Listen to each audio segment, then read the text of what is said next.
Hello friends, State Teacher Recruitment Process 2024 verification is going on in BTR area. BTR area verification process চলি আছে। এটা প্রশ্ন হল বহুত প্রশ্ন কইছে ইভেন ফোন করিছে মই আপোনালোক দেখাই আছো ওভার এজ ক্যান্ডিডেটসৰ কি হ'ব হয় কিছুমান ক্যান্ডিডেটসৰ ওভার এজ হৈ গৈছে মানে যেটো এজ লিমিট আছিল সেই এজ লিমিটটো পার হৈ গৈছে ইৰেসপেক্টিভ এনি কাস্ট ক্যাটাগরি মানে কাস্ট ক্যাটাগরি যেটো আছিল সেই অনুযায়ী তার বয়সটো পার হৈ গৈছে তো আজিৰ ভিডিওত এই ওভাৰএজ সম্পৰ্কে আলোচনা কৰিম তেওঁলোকে কি কৰিব ইয়াৰ বাবে কোনো ৰুলস ৰেগুলেশন আছে নেকি এই বিষয়ে আলোচনা কৰিম তো ভিডিও একেলগে চাব and one request to you চ্যানেলত নতুন হলে সাবস্ক্ৰাইব কৰিবলৈ নাপাহৰিব so let's start da video প্ৰশ্ন কৰিছে স্যাৰ ওভাৰএজ বিলাকৰ নিয়োগ কৰিবনে জনাবচোন হয় এই বিষয়ে আজি ভিডিওটো প্ৰস্তুত কৰি আছো এই বিষয়ে অবশ্য মই আগতেও আলোচনা কৰিছিলো তো তাতেও ক্লিয়াৰ হোৱা নাছিল বস্তুটো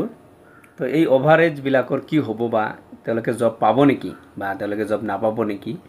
এটা সব এটা কন্ডিশনত তেওঁলোকে জব পাব পাৰে হেতু এজ কন্ডিশন নাম্বাৰ এটো এটা ওভাৰএজ ৰিলেটেড নাম্বাৰ এই এজ কন্ডিশন নাম্বাৰৰ ভিত্তিত গভৰ্ণমেণ্টে কেতিয়াবা ওভাৰএজ বিলাকক চাকৰি দিয়ে জব দিয়ে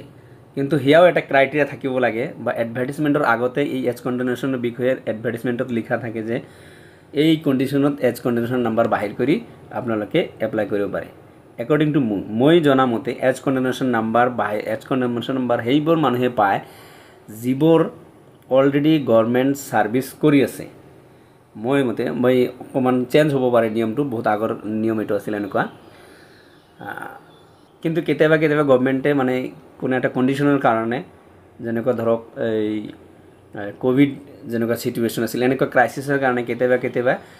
প্ৰতিজন ক্যান্ডিডেটকে এজ কন্ডিশন নাম্বাৰ প্ৰভাইড কাৰণ স্বৰূপে আমি যদি ভাবো তাহলে 2012 যেতিয়া প্ৰথম টেট হৈছিল তাতে কিন্তু এজ কভাৰ কৰা নাছিল সকলো ধৰণৰ ক্যান্ডিডেটক এৰি দিয়া হৈছিল তাৰমানে কোনো ধৰণৰ এজ লিমিট নাছিল যদিও নাছিল কিন্তু গভৰ্ণমেণ্টৰ সাৰ্ভিস ৰুলস যে আছে সাৰ্ভিস ৰুলসৰ যেটো এজ লিমিট আছে যেনেকুৱা বৰ্তমান 18 to 40 জেনাৰেলৰ কথা কৈছো গ্ৰেড 3 and 4 এজ লিমিট তো এটো হৈছে 18 to 40 তো এই যে 18 to 40 তাক আগত তেতিয়া 38 আছিল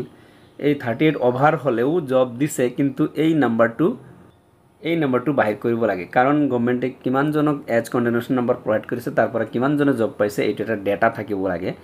তো সেই ডেটাৰ কাৰণে এজ কন্ডিশন নাম্বাৰটো দিয়ে যিবিলাক ওভাৰএজ হৈছে তেওঁলোকক এতিয়া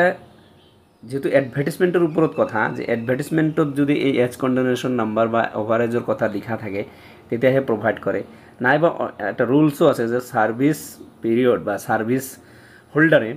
যদি এই এজ কন্ডিশন নাম্বার বিচাৰে তেতিয়ালে গভৰ্ণমেণ্টে দিয়ে এটো আছিল নিয়ম তো নিয়মটো চেঞ্জ হ'ব পাৰে যিকে নহওক ইয়াৰ ওপৰত এটো নিয়ম আছিল যে এজ কন্ডিশন নাম্বাৰটো যদি থাকে তেনেহলে ওভাৰএজ ক্যান্ডিডেটসে এপ্লাই কৰিব পাৰে বা জব পাৰে তো এই এজ কন্ডিশন নাম্বাৰৰ কাৰণে যিবিলাকৰ ওভাৰএজ হৈছে যেহেতু এটো ডিডব্লিউৰ কথা ডিডব্লিউ বা বিটিসি যিকোনো হোক বিটিসিৰো হেড কিন্তু ডিডব্লিউ তো ডিডব্লিউ মানে director of elementary education primary শিক্ষাৰ যেটো ডিৰেক্টৰ আছে সেই এডভাৰটাইজমেন্টৰ কথা কৈছো মানে টেটৰ কথা কৈছো এই টেটৰ যদি এজ কন্ডিশন নাম্বাৰটো লাগে আপোনালোকৰ তেতিয়াহলে যদি আপোনাৰ যদি ক্ৰাইটেৰিয়া ফুলফিল থাকে ক্ৰাইটেৰিয়া যদি আপোনাৰ ফুলফিল থাকে তেতিয়াহলে আপুনি ডিডব্লিউত গৈ আলোচনা কৰিব পাৰে উইথ ডেপুটি ডিৰেক্টৰৰ লগত আলোচনা কৰিব পাৰে যে মই এনেকুৱা জব কৰিছো বা এনেকুৱা মোৰ ক্ৰাইটেৰিয়া মিলিছে তেতিয়াহলে আপুনি এই এজ কন্ডিশন নাম্বাৰৰ কাৰণে এপ্লাই কৰিব পাৰে কিন্তু ইয়াটা আছে কি যে এজ কন্ডিশন নাম্বাৰটো আপুনি এডভাৰটাইজমেন্ট ভিত্তিকহে হয় কাৰণ তাতে এই এডভাৰটাইজমেন্টত আপুনি এপ্লাই কৰিছে সেই এডভাৰটাইজমেন্টৰ নাম্বাৰটো লিখা থাকে অ্যাকৰ্ডিং টু মই যেনেকুৱা জানো আৰ কি চেঞ্জ হ'ব পাৰে নিয়ম তো এনেকুৱা ধৰণৰ যদি আপুনি থাকে তেতিয়াহলে আপুনি এপ্লাই কৰিব পাৰে আৰ যদি না থাকে তেনেহলে তো কোনো উপায় নাই আৰু এটা প্ৰশ্ন লম এই বহুত প্ৰশ্নৰ পৰা স্যাৰ এলপি ইউআৰ আউটসাইডাৰ বিটিআৰ জব পামনে এলপিৰ যদি ইউআৰ হয় তেতিয়াহলে জব পাব নেকি বিটিসি এৰিয়াত এজনে অবশ্য ৰিপ্লাই দিছে সৰি টু সে নাপাব বিকজ বিটিআৰৰ ক্যান্ডিডেট अवेलेबल আছে হয় এই কথাটো মই আলোচনা কৰিছিল অবশ্য মানে কিন্তু ইউ নেভাৰ নো ভাগ্য কেতিয়া খুলি যায় নোপোৱাৰ চান্স বেছি আছে কিন্তু কেতিয়াবা এনেকুৱা হৈ যায় যে দুই এটা সোমাই যাব পাৰে খাটাংকৈতো কোনেও ক'ব নোৱাৰে যে সোমাব নোৱাৰে কাষ্ট কেটাগৰীটো এনেও জেনেৰেলি যদি চান্স থাকে কিন্তু ইউআৰৰ ক্ষেত্ৰত অকণমান কঠিন আছে তথাপি যেহেতু আপোনালোকে এপ্লাই কৰিছে ভেৰিফিকেশ্যন কৰি থাকক কাৰণ ভেৰিফিকেশ্যন কৰিলে ভেৰিফিকেশ্যন যদি আপুনি কৰে তেতিয়াহ'লে আপোনাৰ কেণ্ডিডেটছাৰটো মানে কেঞ্চেল নহ'ব কেণ্ডিডেটছাৰটো থাকি যাব আজি ভেৰিফিকেশ্যন নকৰে তেনেহ'লে কেণ্ডিডেটছাৰ কেঞ্চেল